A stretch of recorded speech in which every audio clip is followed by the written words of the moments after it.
This is a dangerous groups that we're dealing with now.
This is a dangerous groups that we're dealing with now.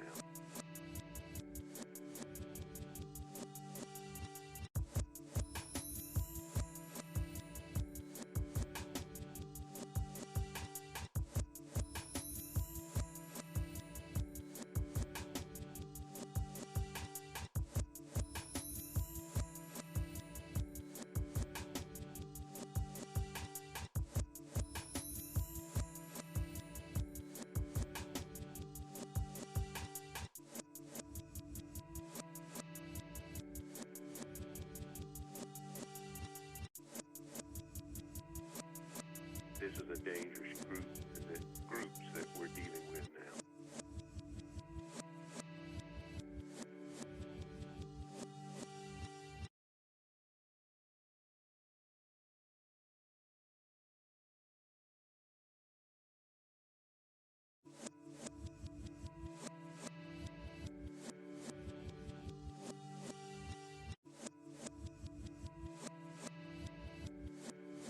This is a dangerous groups that we're dealing with now.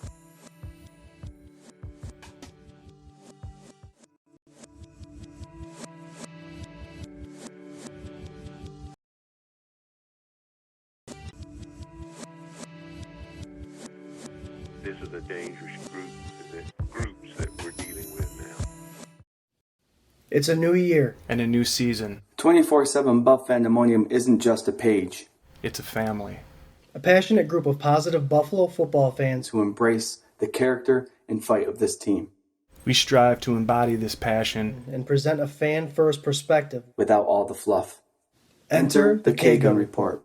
Season 2. The first season was exciting for 24/7 Buff Pandemonium. Talking football, connecting with fans, and having quality conversation. This season we're stepping it up, and we want you all to come be a part of the conversation. On March 9th, 2021, the K-Gun Report is back. Let's go, Buffalo! Ladies and gentlemen, welcome to 24/7 Buff Pandemonium presents the K-Gun Report, Season 2, Episode 7, S2E7. I'm Jarrod. Tonight, joining me, we have Swank. Yo. And Scott. Hey. Cheers. Cheers, guys. Look at, this is what we're doing tonight. Ronald Darby. There you go. Wow. Little shine. 2015 Panini Contenders Draft Pick Season Ticket, Ronald Darby, Rookie Auto. Are you saying that we get a panini with that? Yeah, there's a panini with it. How do you get put on the Pandemonium Wheel of Fortune, Scott? I like the Pandemonium Wheel of Destiny, Jarrod. That's what I'm calling it on our site. So let's go with that. Okay, Pandemonium Wheel of Destiny. How'd you get on that? How'd you get on that card? You watch the show live and you comment. Boom. Live. You're on the Wheel of Destiny. You got to comment live. Yeah, it's got to be live, guys. Yes, and then your name, whoever comments, the name will go on that wheel, and we'll spin it, and we'll let everybody know who the winner is tomorrow. Hey, we'll even send a sticker for you. 24/7 Buff Pandemonium car stickers. Hey, why the hell not, you know? And look at it. Scott's wearing it once again. I'm sure it's nice and Febrezed and clean like last week. 24/7 Buff Pandemonium shirts, black and white. PM us your interests, and we have the Venmo information on the tracker below. Also, we have our pre-order for 24/7 Buff Pandemonium's Notorious Dig shirts, black and white again. It's $25. It includes shipping and handling. Also includes a $5 donation to American Heart Association. So we can't wait to get that out there. It's an awesome shirt. Welcome to the I might party. be biased. Guys, welcome to the party. There you go. There you go. Guys, we have less. I think we got 9 days until the big one, Scott. What's the big one? That's the party I think you're talking about. April 29th, 7 p.m. The K-Gun Report is having a fun little draft party. We're going to watch live. Just a little one. We're going to watch live. We're going to have wings, I think, with real blue cheese, guys. Real good blue cheese. Oh, yeah, blue cheese. We're going to have wings. We're going to have booze. We're going to watch a draft. We're going to have phones going. So call us in. It doesn't have to be the Bills pick. Call us in with who you think the current team is going to pick, and we'll go from there. We'll have that conversation. It's going to be a nice little 3 to 4 hour thing, guys. I can't wait for it. Oh, yeah. And I think, I don't know if we're doing the phone number thing or if you can call through Facebook Messenger. Either way, we'll be able to get it. So we'll put all those details out in the coming days. Also, there's going to be no show on Tuesday, this coming Tuesday, a week from today, because we're doing the 4-hour draft day party extravaganza. So we got to do some preparations for that. For that. Scott, we have a nice reminder from Buffalo Spartan. Spartan! That blue cheese better be Rudy's. Oh, yeah, we're getting it shipped in. Don't you worry. Oh, that was fun a couple months ago, wasn't it? Yeah. All right. As today's show goes, we're going to talk about what happened pretty much one thing this past week, and that is the offensive lineman Trey Adams retires at the age of 24 years old. I don't know the circumstances to it, but I wish that young man the best of luck. Anybody want to say something quick about him? I think there was the circumstance of him not being 100% in it anymore. And, you know, he played the sport 15, 20 years. These guys dedicate a lot of time to this sport. He did suffer 2 injuries in college. And then to be on the practice squad, it's probably an unfamiliar position for him to be on the practice squad and not starting. So athletes know if you're not 100% into it, you're going to hurt someone, you're going to get hurt yourself. So if you're not into it, you got to retire. And best of luck to him. I have no hate for him. I had hopes for him because he was a good prospect coming out of college. Starter freshman, sophomore year, was considered a first-round draft pick if he entered, but he stayed in college a little longer, and the injuries got to him. So best of luck, you know, and hopefully he got a nice little degree out of Washington, and he's going to use it. Perfect. Yeah. Well said. Well said. I'll take 200 for Nesking. I will add in, though, that puts a hole at tackle. I mean, right now, left tackle, Deion Dawkins, Ryan Bates, and our right tackle will be Ford Williams and Bobby Hart, which is a good pickup now. So it'll be interesting to see how they draft now. I think it'll be a 5th, 6th round tackle draft this year in the draft. Oh, good. Yep. So best of luck, Trey. Scott, we also have something brewing around old Rumorville. You want to let everybody know what the Rumorville is about a certain tight end? Yeah, and again, it's Rumorville. Will, you know, 24/7 doesn't like to put out stories unless there's facts behind it. But, you know, this one's an interesting one. COVID survivor Tommy Sweeney, he actually had complications related to the COVID myocarditis. Rumorville says he may have been cleared by his cardiologist. So we'll keep an ear out for that. If any of you guys have heard anything, let us know. But that's a good thing. And he's a success story when it comes to the COVID, and hopefully he is a success story for the Buffalo Bills. Yeah, man, I'm really excited. It was a bummer what happened to him last year, and I think he would really round out that tight end room, maybe push some more competition in that room there. You know what I mean? It's always good competition. Iron sharpens iron. I hear it. I watch shows throughout the week, and I swear every show I listen to, someone says it at least once. Iron sharpens iron. Mm-hmm. All right, let's give a quick hey to Chris Christian, Joey Hatch, Seth Donahue, Buffalo Spartan. We just mentioned Daniel Krimbrig. We have a nice question that he had earlier today that we're going to throw up here and talk about a little bit. Alberto's back. Shane, I think Shane might be newer. We haven't seen him in a little bit. Marie Montford, welcome back. Josh Cook, what up? Welcome. Right. Welcome, guys. we have some questions that the Fandemonium put in our event page. But if you as fans that are watching live, if you have questions or something we can talk about, let us know. Buffalo Spartan said that his son has it right now. Well, best of luck with you. Hopefully everything turns out with you guys with the COVID. Just, stay strong. All right. I'm thinking of you. Anyway, let's talk about that first question I want to bring up. Dan Krimbring brought up. He pretty much what we're going to talk about is notable. There's a notable palpable difference in McDermott and Bean have brought into Buffalo, and it's obvious. We've seen it for the last 4 years. A little bit of mention of Stefan Diggs with his training, the way he trains, and there's videos of him. Dane Jackson's workouts. We also see Mackenzie's workouts. Guys, we've talked about it in past shows, but give me some of your question or info on the notable, palpable differences in the Buffalo Bills these days. Palpable. Palpable. Palpable. There you go. Like if they're made out of pulp, like that stuff in paper, kind of. Outside linebacker Bryce Pulp. Bryce Pop. Got Palpable. it. Palpable. So are you asking what is different from last year's team to this new team that we're getting into? Is that what you're saying? Yeah, I mean, that works. I mean, there's a lot of differences. The difference between year 1 to year 2 and year 2 to year 3. But I think we can already see a little bit of difference from last year with this year's team. And it's funny that it starts with Stefan Diggs because he's the last image we saw in that playoff game of him watching Kansas City lift up that Hunt trophy. But do you guys see or feel anything that just in this offseason that's already changed from last year?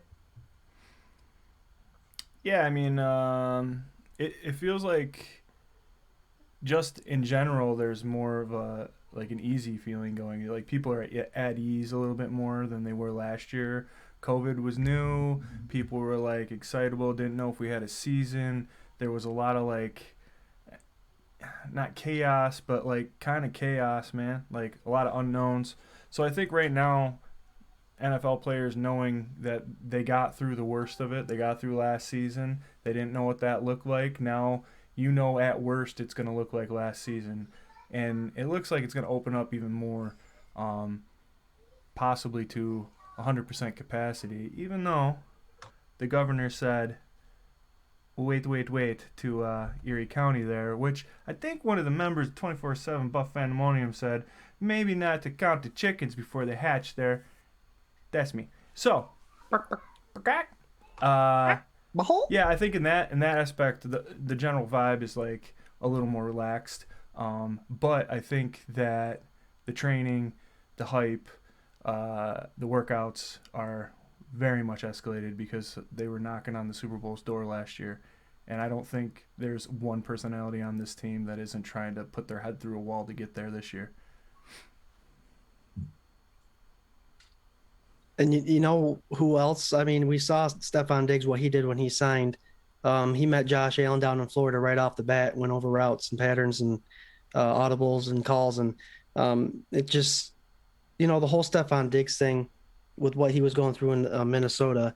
I mean, just to recap real quick, it was basically, I think things got out of hand. He noticed that the Vikings were going towards a more run-heavy offense with Dalvin Cook, and he kind of, as a receiver, he wanted the ball. So I think things got out of control, and it made Stefan kind of look like a bad guy. But, being a McDermott and what they're creating here in Buffalo, they're not going to get rid of a first-round draft pick and another pick after that for someone that's potentially going to be a risk in that locker room. So they knew who they were getting. And like I said, we saw right away, right when he was signed, he went down to Florida and practiced with Josh. And his videos he's putting out, it's just what Bean and McDermott saw in him is exactly what we're seeing in him, and that's just nothing but positive. And where I'm going with this is they just brought someone in with free agency that's just not has the same mentality and work ethic, and he's there for the right reasons in Emmanuel Sanders. So we're going to see another mentor, 30-plus-year-old that's going to make these young guys like Isaiah Hodgins and Gabriel Davis much, much better, and even Stefan Diggs, because Emmanuel Sanders has so much experience, and he's a motivator. So what we see, it comes down to coaches can say what they want to say till they're blue in the face. They need the players to respond, and they need the players to be on board. And all 53 men that start on the route that travel, and all the other 15 or however many there are on the practice squad, they all believe in the same thing, and that's what going to make us successful for a lot of years. Yeah, they got to buy in. I mean, they got to believe it. How many times have we seen coaches talk the talk? Look at Rex Ryan. He came in and he blew up this whole organization in the preseason and OTAs, and they were winning the preseason or whatever. Like, he was a bunch of smoke, man. Nobody was happy. Everybody saw what he was doing to the team. I was happy at first, I'll admit. I was not. I was like so mad. Yeah. And then it kind of like was like, well, man, he's a big ego. He's a big guy. And I'll tell you the one thing that guy did, that shady trade, I don't know how much of I don't know how involved he was actually in that. I think that the Eagles called him and they're like, we want Kiko. And he's like, oh, and I think LaShawn McCoy just fell in his lap. And that was the biggest player in a while to actually come to Buffalo. And I think that opened some doors. And Shady was like championing the city and all that stuff. That's the only thing I'll credit Rex Ryan with at all. The rest of it was garbage. You know what I mean? But you get these guys that come in and actually walk the walk, like Bean and McDermott do.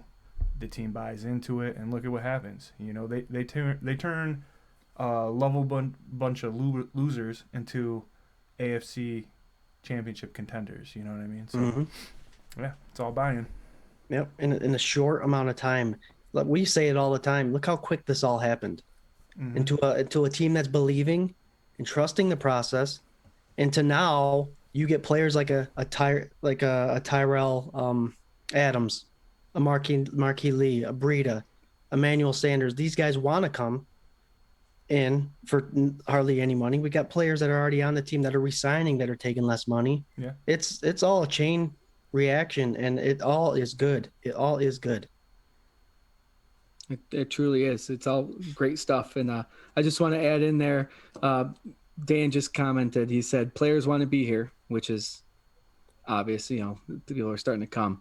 But something he also said in the question that he asked us was the fact that he stated, it feels good to have Stefan Diggs here, pretty much having an elite athlete on your team. Okay. So last year we said that that was a big thing that we heard here and there, that it was good. Buffalo finally has an elite athlete on their team. He made that comment when he was asking the question, but my question to you guys is, yes, Stefan Diggs is an elite wide receiver. Who else on this Buffalo Bills team is elite? And I'm going to start by saying, go ahead, Swank. Go ahead. Yeah, asked and answered. Josh.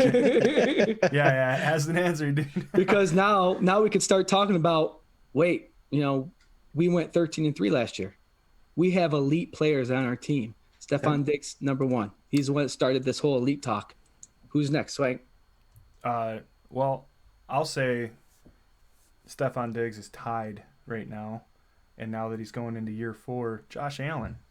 Yeah. Josh Allen is absolutely elite, and he's elite at the most important position on our team. So that's huge.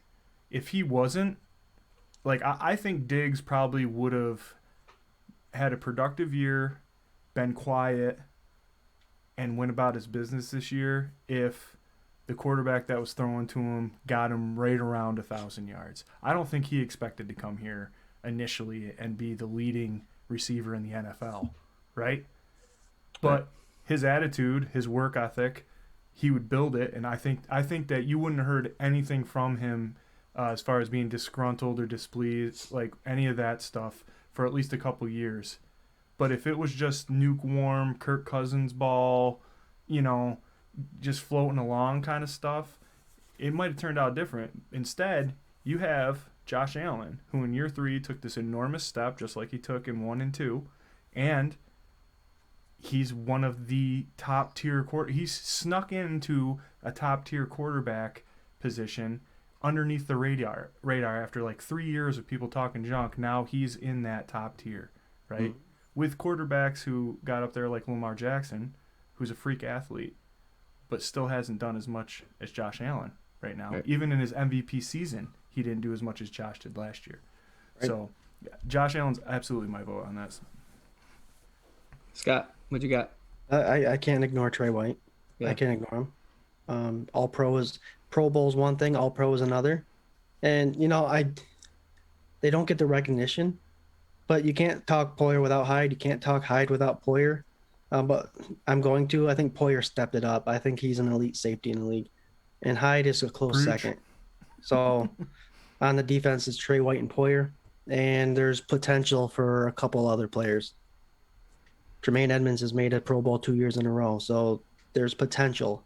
Milano coming off an injury, if he wasn't healthy at all last year, he has potential. So it's growing. It's growing. Draft, develop, re-sign. Mm-hmm. You'll hear that all week. Mm-hmm. So I have some honorable mentions. Hyde, Micah Hyde, right? I think he's elite, but he's honorable mention right now. Beasley, he's one of the best slot guys you can have. Yeah, The Daniel was best saying slot that, receiver man. in the league. Right. Yeah. Dawkins, lineman. Yep. You guys mentioned Poyer. I want to go back to that. You said Allen is in that new level, you're right, the top tier level. I saw a video this week of somebody comparing Mahomes and Allen, and it might have been an old video, but it was how he came in the league. Mahomes came in the league with Reed as their head coach, was sat behind the quarterback and watched them develop. He had elite players on his team. He had Kels, he had Tariq Hill, he had these big name players like Aaron Rodgers. Aaron Rodgers sat behind Brett Favre. When Brett Favre left, he had these elite receivers and running backs on his team to help him go. And he had a great coach there in McCarthy. They compared Allen to coming in the league like Troy Aikman did, where Troy Aikman came in and is like, hey, year one, you're the quarterback. We don't have anybody here for you. Go. And then he developed, and all of a sudden the Dallas Cowboys get him, Emmitt Smith, Hall of Famer. Michael Irvin, Hall of Famer. Great tight ends, a great defense. Jay Novacek. We shouldn't be talking about the Dallas Cowboys. I know we team. shouldn't here, but he used Allen coming into the league just like Troy Aikman did. And It's a fair comparison. And he's a player, and he even said that Mahomes might have already been at his peak, where Josh Allen still hasn't hit his ceiling yet, which is crazy talk. Daniel and Mike are saying that was Colin Coward that said that. You got it exactly. Colin Coward. Yeah. Coward. Coward. Coherd. Cowherd. All right. Nicely done. Nicely done. On that same note, we had a question or a comment by Chris Buckner earlier this week saying he's been seeing, because we're talking about running backs and people want Najee Harris to go or Williams in the draft, but and we also mentioned earlier in shows that we thought Singletary might be a casualty when it comes to these draft picks or the offseason. But Singletary apparently has been working out with Dalvin Cook. Yeah. What's that mean to you, Swank? No, I mean, he's not done. He's not going to go down without a fight. I wouldn't expect anything less from that. He's really fun to watch, and I love him. His personality is intoxicating. The thing about this team right now is, and we said it in the beginning of this season of the stream and the end of last season, you're going to see really good players not be on this team that were on this team last year. The baseline for who the average or the bottom of the barrel player is as a narrative for this team is completely changed. So I think he's one of the ones that's on the bubble. I think obviously they brought Breida in for direct competition for him, I think, and we'll see what happens. But the fact that he's out there with Dalvin Cook, I mean, he's one of the top, 3 running backs in the league? If you had to list them. So, yeah, good for him, man. Do it. I'm rooting for him. I want him to be on the team. I just don't think he will be. Right. Like I always say, that 53-man roster that shows up at week 1, no matter who it is, if they're putting a Bills jersey on, I'm happy. I'm rooting for him. We're rooting for him. I mean, if Singletary can pick up Dalvin Cook's speed, that'd be great.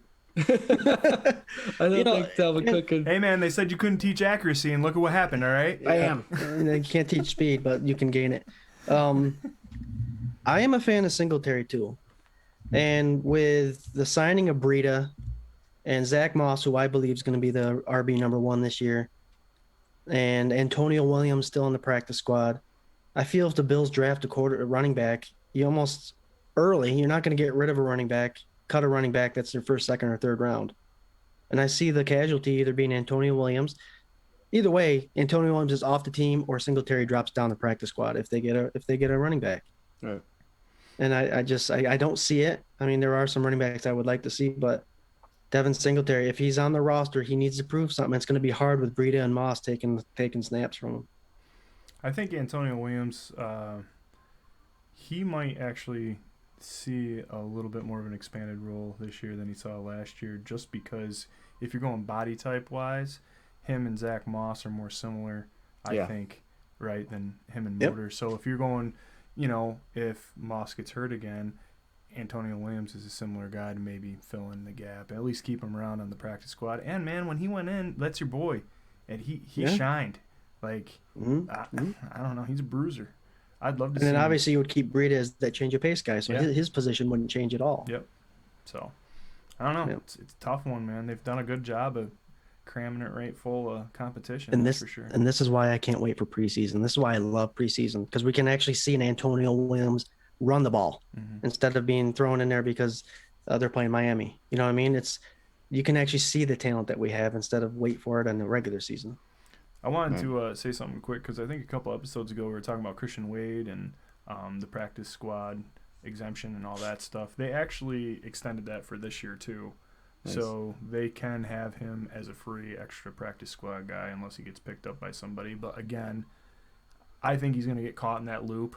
They'll keep him just to keep him because he's free and he won't get any playing time. And that might be beneficial for him. Maybe he shows something and he gets signed by somebody else. But, it's kind of, I think, at this point, it's just like a dead horse. He's just lame duck. He's a lame duck. Yep. Beating a dead horse. Joey Hatch has Moss and Williams in the backfield. It's probably to Swank's point, they're similar running backs. So if you got Moss go down, and you have someone that could pick up right after him with Breida still as that change of pace guy. Yep. Hell yeah. The lightning. Thunder and lightning. Thunder and the lightning. Shake and bake. Shane Becker. It's all about the process, boys. Humble and hungry. Absolutely. Absolutely. Okay, hold on. Christian made a good point. We need a back that makes Josh feel like handing it off is a better option than him running the ball. Zach Moss. I'm telling Zach Moss almost had 500 yards rushing on just over 100 carries. 4.3 yards a rush. That's no joke. As a guy that's splitting carries with Singletary on a pass-heavy team, that's no joke. 500 yards. With this extra game in the season, 1,000 yards isn't going to be a landmark anymore. It's going to be about 1,100 just because of that extra game. But to get 500 with the 100 carries, if you got 300 carries like everybody else, guys, that's 1,500 rushing yards. Yeah. So keeping the legs fresh and keeping that kind of running back that's going to put his helmet down and hurt the defense when they have to tackle him. I'd feel safe if I was Josh Allen and Zach Moss in my backfield. Absolutely. Sure. And I think obviously Josh is, more confident in his guys, and I think just like you saw this year, he didn't take off and run as much. It was more selective and beneficial when he did, and wasn't putting himself in bad positions like that. I think it'll be way easier for him to dump the ball off to one of his running backs and let them take the beating that they want so badly. Well, especially because from year 2 to year 3, Allen definitely stayed in the pocket a little bit more. So if he has the ability to do that drop off to the running back coming out of the backfield, that would be preferred by us if we want the longevity from Allen. Before we get to Ray Goodspeed's question, just a reminder, if you're watching, leave a comment and you get this Ronald Darby autograph card. We also have these available, guys. Yes, they're very sharp. 24/7 black and white t-shirt. Yeah, and if you act now, we'll send the one to you that Scott's wearing. Oh, yeah. With the armpit stings. With the armpit All right. stings. Ray Goodspeed. Can Forrest Lamp and Tyrell Adams start? Lamp, 6'4", 310 pounds, 27 years old. 2020 started 16 games. Had 2 penalties. The San Diego offense in 2020, they were 19th in points. Total scored 9th in yards. He did well protecting a rookie quarterback in Herbert. The passing offense ranked 6th, and the rushing offense ranked 18th. Let's start with Lamb. Scott, can you start? Or Swank, you got it? I love Lamp. I love Lamp. I love Lamp. Yeah, man. I think as far as Lamp's concerned, he can absolutely start. He started all last season. Mm-hmm. You know, we talked about him a little bit when he got signed. Huge depth, possibly starter, probably starter. You know, like at least getting rotated in a hefty amount. Yeah, as far as I'm concerned, it's his job to lose right now. Like, I kind of feel that way, and we have a solid, we have solid starters in that position already, but he's gonna bring it. So It's been broaded. it's been broaded. He's already been broaded here. I have Lamp signed in, Jarrod, as our starting right guard next year. Okay. I mean, you can't ignore 16 games start at 100% of the snaps. You can't do that. No. And that stat you threw out, the 2 sacks and 1 penalty, that's his career. That's just not last year. He's been in the NFL for 3 years. He did miss 2019 because of a fibula injury, and I know people are worried about that. But when you can play 16 games 100% of the time, you can get over that. You can take a deep breath because he's no longer having any ailments because of that injury. But he's our day one starter, barring anything else going on. Jordan Devy, Jameel Douglas, Ike Boetker, and John Feliciano are our other guards. Like I said, we do start in suit 4 for the game. So right there, we're looking at 5. But Feliciano's more of a hybrid, right? I mean, he plays Center. We only have one center in Mitch Moore. So Feliciano is the backup center there. So you're right. Yeah. You are right. You are correct. You are correct.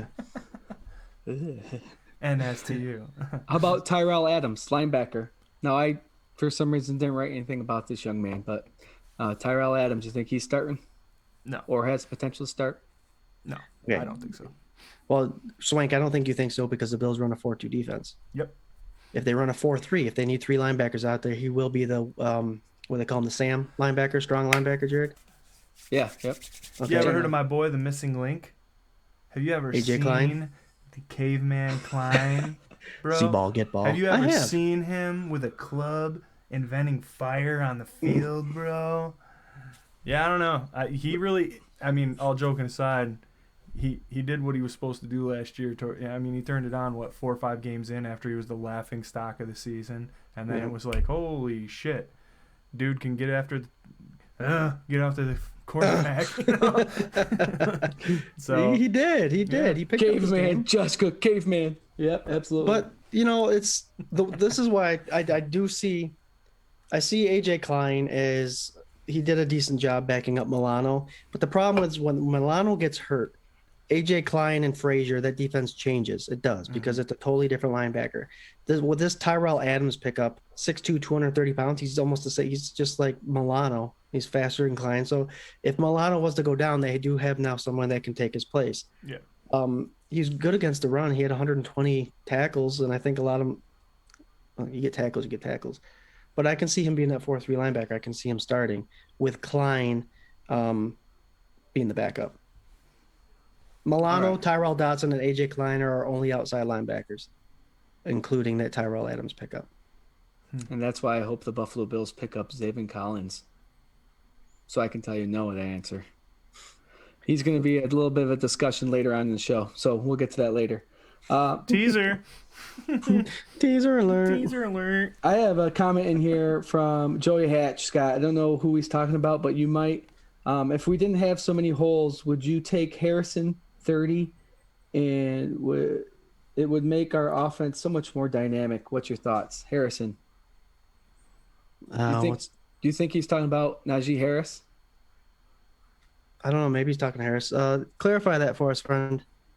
Yeah. Let me know full name Maybe because that I don't know any Harris. It might be the Harris. Najee Harris. Najee Harris. Yeah. If it is Najee Harris, our Bills don't have that kind of offense. Like I said, he's a big bruiser running back. He reminds me of a Henry. So I always reference we're not the Titans. We don't need him. I don't think we need him. He does get accolades for catching the ball out of the backfield, but again, Josh Allen's not someone that dumps the ball off, throws the ball sideways. He's not someone that dumps the ball off to running back. So I think that would be a wasted pick at 1. Najee Harris would start for the Bills. I believe that, but they wouldn't use him they wouldn't use him correctly. They wouldn't use him correctly. Yeah, that's who Joey was referring to. Joey's referring to Najee Harris. He just said so. So I guess like based on last year's offense, you're saying this, right? Right? Yeah. Because it could change, right? You never know. I mean, I would like. I guess I don't see like the parameters drawn that like permanently, right? Like I think that like I want them to throw balls to the running back because that's another dimension that the defense has to prepare for, you know. And they don't need that guy to do it all the time. Like I think Singletary is like more than capable of doing that, or Moss or any of these guys, right?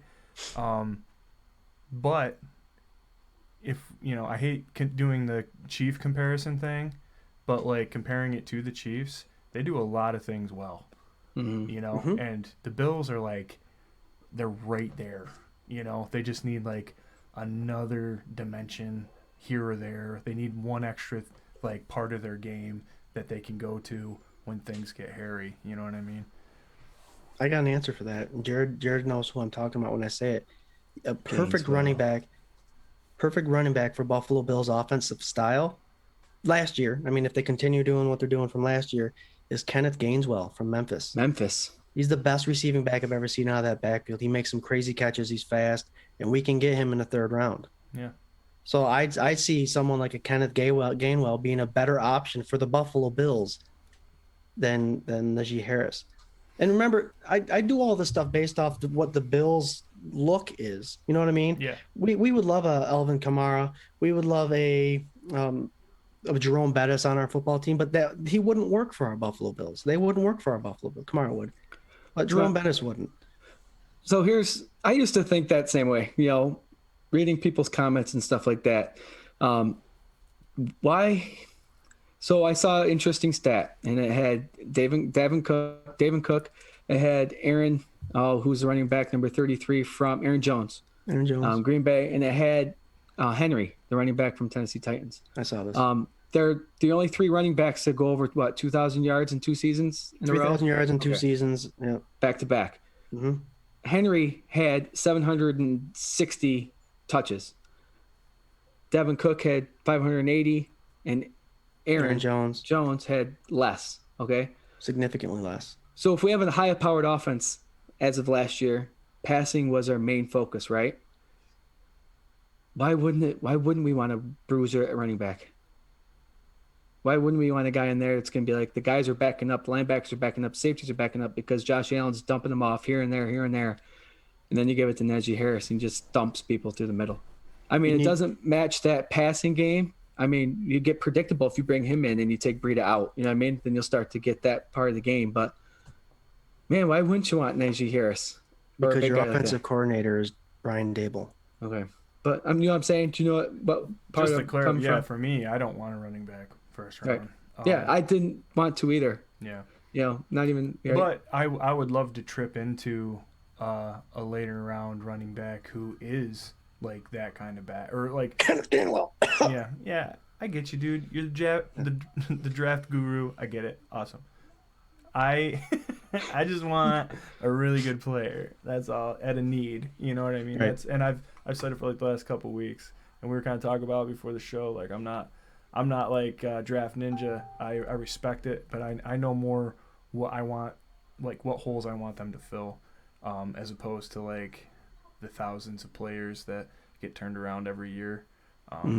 So I have a lot of fun with the draft, and I really like talking with you guys about it and stuff, but I'm not digging like all the way to China for a third round running back, you know what I mean? So right. I would say though, as many playmakers as we got, and Bean has been on fire with these mid to late round picks, how many busts can you name? You know what I mean? Like there's a couple, sure. I saw somebody was trying to blame Zay Jones on him. That was Whaley, wasn't it? Didn't Whaley draft Zay Jones? Yeah, Zay Jones has been on a different team. He's been at Oakland for 2 years. Well, I was talking like who drafted him, yeah. Right. So like I'm pretty sure it was Whaley. Somebody correct me if I'm wrong. But I think Bean was the coach, but Whaley was the GM. I don't know if I'm McDermott right was with the that, coach. Yeah, McDermott was a coach, and I think Whaley was the GM. They didn't hire Bean until after that draft. So you could blame it on McDermott, but not Bean. You know what I mean? But yeah, anyway, regardless, it's really fun to talk about. I love it. All right, so Joey, once again, everyone says we're taking Najee Harris at 8:30 and trading for at pick 30, probably meant for trading for tight end Zach Ertz. Do you guys think that's going to happen? Maybe not. Maybe not. What do you think? Do we need Zach Ertz? I don't think so. I think he's long gone. No, I don't think we need Ertz. I think if the Eagles get super desperate and they want something dumb like a 6th rounder, then yeah, sure. Right. You know, I'd trade that away for him. Yeah. And I was on the camp that I wanted him when it was all being talked about. I'm glad that they didn't overpay for him. You know, if you look at what we gave up for Diggs, you know, 2nd or 3rd rounder for Ertz to me was like, holy. Like, I don't know. An aging tight end, like, who I don't really think has ever lived up to his full potential. You know what I mean? Like, so, I don't know. It'd be great to have that veteran presence. I think that he'd be solid. I want to see what Tommy Sweeney can do. I want to see Hollister. I want to see if Knox has gotten his shit together this season. That's what I want to see, you know. Jugs Machine. We'll just call him Jugs Machine Knox. That's going to be the next shirt. It's going to be Knox with his hands like this. On Jugs? Just say Jugs. Two like big milk jug hands. Gotta be careful with that, right? Doug Whaley was fired the morning after the 2017 NFL draft, and the 2017 NFL draft was when Zay Jones was picked up. That's why he got fired, because he drafted Zay Jones. Yep. Quick, I know Daniel said Harris is a 20 carry guy to get his yards. Those carries really won't be available at Buffalo. True story. I agree, Ken. Ken, this is what you've won. Because you made a comment, you are on the wheel. Oh, what's this guy? Pandemonium Wheel of Destiny. Right there. There you go. Bam. All right, Scott, what is guys. Destiny. All right, both of you. Got a quick question for you. Sure. Is there anyone in the draft that you want Bean to trade up to get? Scott. It's like I'll be over here. Nope. Yeah. Who is it? Yeah. People are going to call me crazy. Defensive end. And keep in mind, this is if I try to get in the heads of the Buffalo Bills, you know what I mean? So it's like if the Bills want a defensive end, then yes, I think they should trade up to get one. If the Bills want a cornerback, then yes, they should trade up to get one. Go. Fandemonium, if you have anybody that you want Bean to trade up to get, let us know. Go, Scott. So I got 2 guys. I got that Jalen Phillips out of Miami. People worried about his concussions in the past. He suffered 2 or 3. And he played last year without any setbacks. So he's got the perfect mold for our defensive ends at 6'5", 260 plus pounds. He has all the moves, the spins, the bull rushes, all that stuff. He's fast. He's lengthy. He's, in my book, from the film I've seen, I think he's the best edge rusher for the Bills in this draft. Kwity Paye is nice. Jason Owa is nice, but I don't think they'll even make it to 20. I think Jalen will fall to mid-20s, at which point the Browns and the Ravens will have to – they're going after an edge, so I think we have to move ahead of them with the Steelers. So I think if Jalen Phillips is a guy I would like, then you'd have to move up. J.C. Horn's another guy, corner, 6'1", 205 pounds out of South Carolina. Big physical corner. I have him going to Chargers, Eagles, or Cardinals.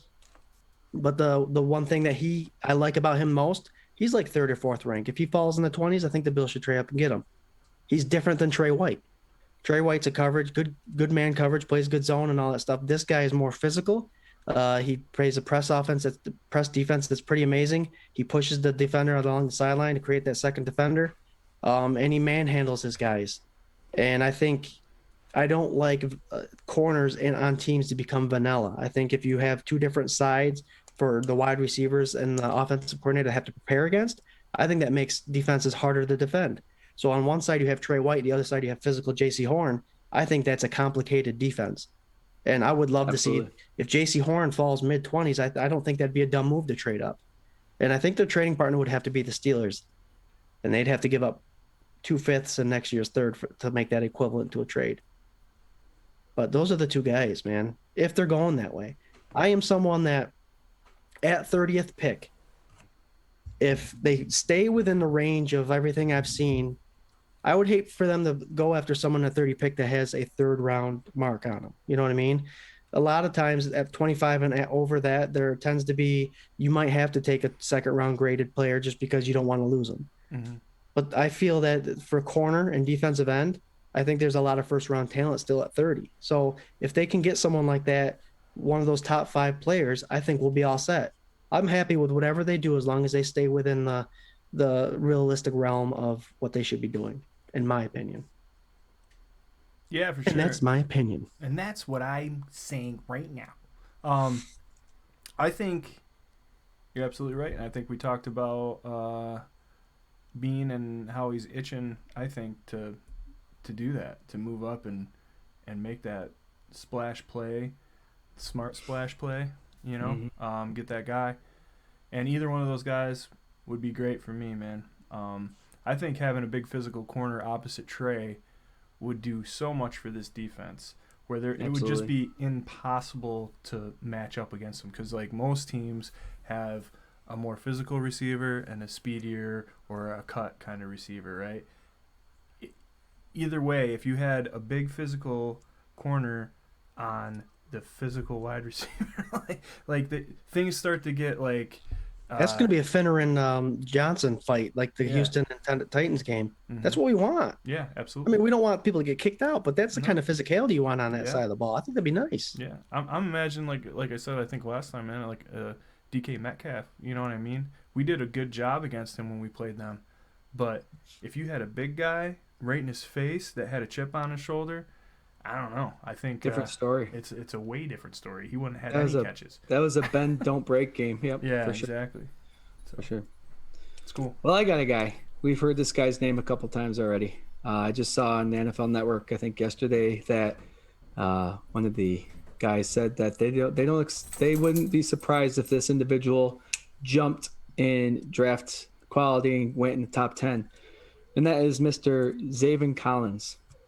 Did I say his name right? Because I do murder names. Linebacker. That one's too easy to murder, Jarrod. I think we all know this guy. We've heard him before. Tulsa, 6'4", 260 pounds. All right, this is why I like him, okay? I like to compare him to Matt Milano. Just the fact that they both ran a 4.67 in the 40-yard dash. Bench press, 19 for Collins. I think Milano had 23. Vertical jump, 33, was the same. Shuttle run, 4.36. Collins was faster than Milano. Broad jump, 122. I'm assuming that's inches. 122 foot. A little bit less than Milano. 2020, they only played 8 games. They had 54 tackles, 7.5 for loss, 4 sacks, 4 interceptions, 2 TDs off those picks, 2 forced fumbles, 1 fumble recovery. Last year, he had the Chuck Benderek Award and the Bronco Nagurski, which go out to the top NCAA Defensive Player of the Year.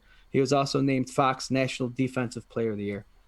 To see this guy in film, he's fast. He has great coverage, as we see with 4 interceptions and 2 touchdowns. He fills with the run. This guy reminds me of Milano, but he's bigger. He's got 40 pounds on Milano. He's got 4 inches on him. So, like I said, other individuals are saying that they think he's going to go top 10. If the Bills can somehow trade up to get this guy, I think it's going to be huge. He might not even take Milano's spot. He might play on the opposite side. But to have 2 guys that can cover and Tremaine Edmonds in the middle with Starla Toure coming back and Espinenza Dude, I can't wait for this list of names I'm going to have you read. Yeah, no, for the That's draft. going to be so awesome. So my guy, Bean, go get Zaven Collins. And turn him into a defensive end. That's another thing I've heard is that people might bring him up and have him be an edge rusher. What do you know the size of our edge rushers, Jarrod? Yeah, that 6'4", 6'5", 260 pounds. Yeah. That's what Zaven Collins is, but he's faster than all of them, and he's stronger than all of them. Right. Joey Hatch, real quick, said, "Is there any what other defensive ends could we target in later rounds?" Carlos Basham is someone that I highlighted earlier in the year from Wake Forest. He could be a second rounder.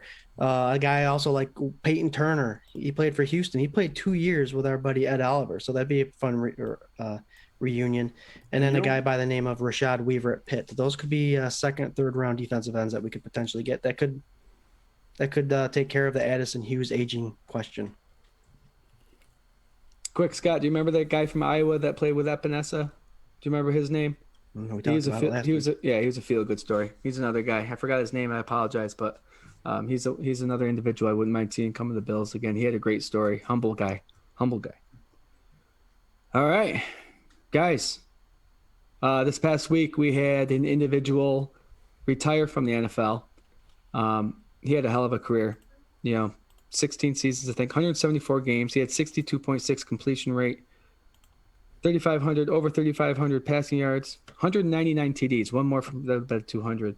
He only had 109 picks, 3-time Pro Bowler, 2020 AP Comeback Player of the Year. I'm talking about Alex Smith.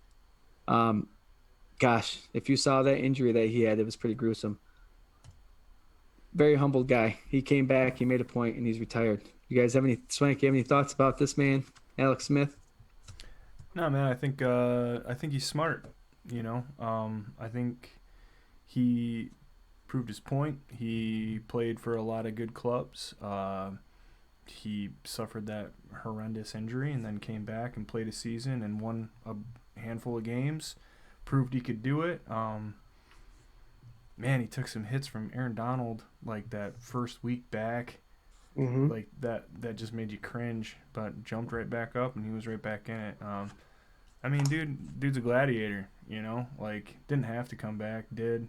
He's our age, I'm not doing that. But I mean, I don't know, nothing but love for him. I think he's always been a stand-up guy. He's that same class as like Aaron Rodgers and Ryan Fitzpatrick and that same era of draftee. So I don't know, man.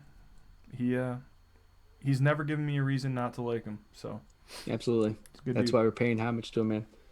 And his story is something else. I mean, we went through our Flutie and Rob Johnson days, right? When Flutie we knew was the best starter, but they kept bringing someone in that thought could replace him. That's the story of Alex Smith. He played for the 49ers, and here comes Kaepernick. They traded him to Kansas City. Here comes Mahomes. And the guy does nothing but win. Alex Smith has done nothing but win. He's been nothing but an upstanding citizen wherever he goes. He's just one of those guys that just can't, for some reason, he can't win a playoff game. So I don't care if you have an 800 win percentage. You got to go. We're going to trade you. It's a heck of a story. He's taken every bump as it is, and he's kept driving, and just an inspirational story that it kind of gives you the feels when there's a whole bunch of links out there about his story. He broke that leg. It got infected. He was told he would lose his limb. He was told that there's might be a good chance he'll never walk again. He went to a specialist. He actually went to a military specialist that you need permission to go to for rehab for our veterans that had their legs blown off by bombs and all that stuff, and arms and limbs. And he went through the same training they did. And there's a little documentary about the doctor that took care of him said he's got as much heart as any soldier that he knows, and dedication that any of those guys, and he became a part of it. And just to watch the story is a great humanity story to show people that if you really put your mind to something, you can do it against all odds. Not only did he get re-signed, did the Redskins pick him up and put him on the starting roster, but injuries happened and he ended up playing. He did very well. Washington won the division. Never thought that was going to happen. He didn't think that would ever happen. And I think I'm happy for him. I'm glad he's retiring. I think he did it on his terms, knowing that he didn't succumb to something that was supposed to take him out. And just the fact that it's an unselfish move too, because we know what happened when his legs would get crampy. We knew what happened when his legs were tightening up. He wouldn't play. Mm-hmm. And as someone that's a quarterback position that has that leadership role, you want to be there out there all the time. And if you have to miss a playoff game like he had to because of that leg, you gave it your all, man. You did a great job. Now let the organization take over and do what they got to do. So he did it on his own terms. He proved to himself that he could do it, and that's all he really had to prove it to. And now he's got a family he's a growing family that he's going to take care of, and I'm happy for him. So good for you, Alex Smith. Yeah. That's one of the big quotes that I saw a little video of him that really hit home for me is, he can go home and be a daddy and a husband now. And I think that's freaking awesome. Again, not letting the game beat him. He came back, humbled himself, proved that he can do it for himself, made him a stronger man. He was already a strong person anyway, but get that done with. Now he can go and live the rest of his life and congratulations on the 16 years, Alex, and Yep. you got many years ahead of you. Enjoy that family and your wife, if you're watching. Oh, yeah, he definitely is. Yeah. All right, Chris Buckner, welcome. It's a little late. You mentioned that, but hey, it's never too late. Yes, he should go on to be a head coach. I think he's got a great mind, and I can see him being like a Sean Payton. You know, he does everything for his community and stuff like that. So I think you never know. We'll see what happens. All right, got a couple more minutes. If you guys haven't yet, leave a comment. You'll be in the running for this Ronald Darby rookie card signed. And as usual, we'll send you one of these too if you win. And we'll let everyone know who the winner is tomorrow. And those decals are free too. If you just PM us your address, we'll send you a decal. Oh, Those are yeah. free. And Yeah, these are and, also for $20.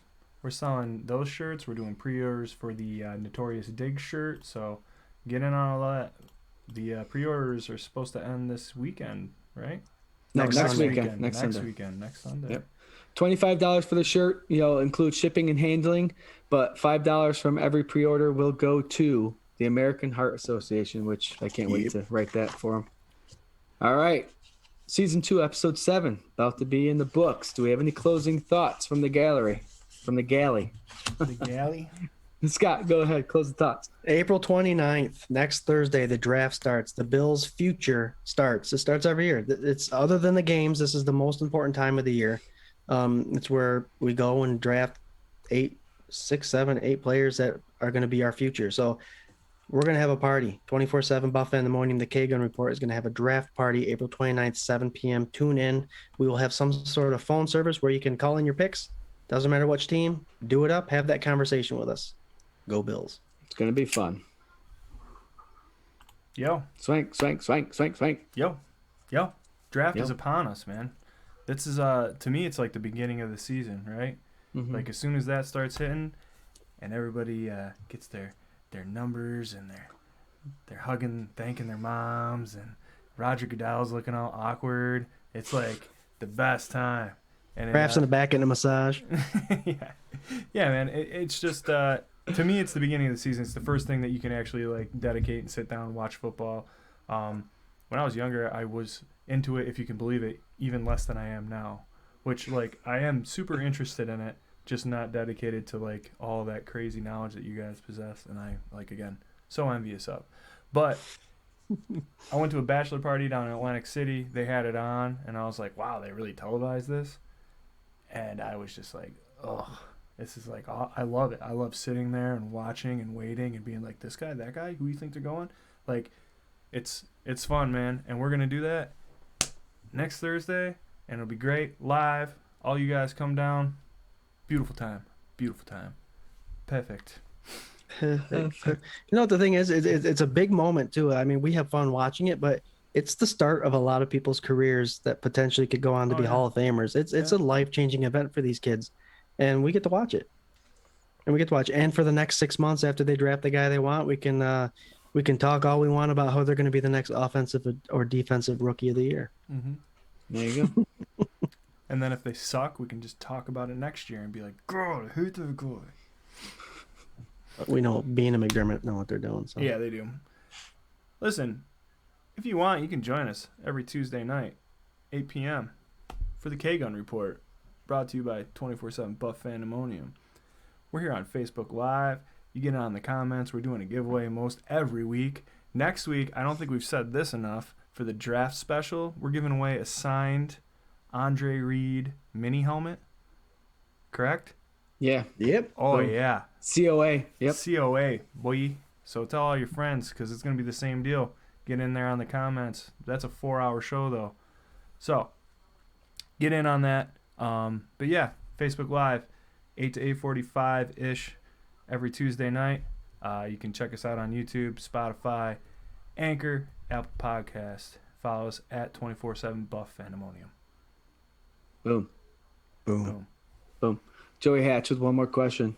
Where's the draft party at? The draft party will be at Swank's Casa de Swank. Scott and I will be there. He's not going to give out his address, though, guys. It'll be on Facebook Live. We'll be in We're this gonna have a setting. phone. You guys are You'll be able to welcome call. through my computer anytime you want. When you guys call, you'll tell us your name. We'll say it to everybody. We'll finally be able to put a voice to the name. It's going to be sweet. We'll be able to hear your voice, and everybody else will too. So can't wait to see you. Mm-hmm. We will not be having a show next Tuesday. Sorry, but it will be Thursday. Have a great next 9 to 10 days. Stay safe out there. And we'll see you 9 to 10. 9 to 10 days. If you Yo, choose for but that not 10th day to be 11. not to say. Not Yes. 11 days. We'll see you next Thursday for the draft party starting at 7 o'clock. Until then, as always, go Bills. Go Bills. Wakanda forever. Go Bills.